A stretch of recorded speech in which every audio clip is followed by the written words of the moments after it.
chiroyli, idrokli va irodali, g'ururli, kurashuvchan, matonatli ayol bu so'zlarimni eshityapti.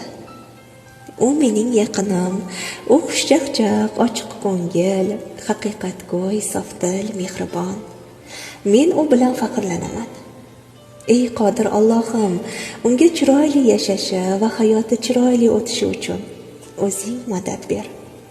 Duo qilamanki, uni va bolalari va yaqinlarini hayot yo'lini yorug' qil. Kelayotgan Ramazonda tutgan ro'zalari, ibodatlarini to'liq ado etishi uchun unga kuch-quvvat bergin.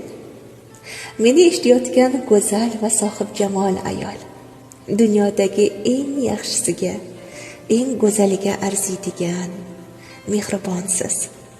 Sizni borligingiz uchun Allohdan minnatdorman. Boringizga shukr. Ushbu so'zlarni o'zingizga yaqin deb bilgan go'zal ayollarga jo'nating. Boringizga shukr. Ayol bor olam munavvar.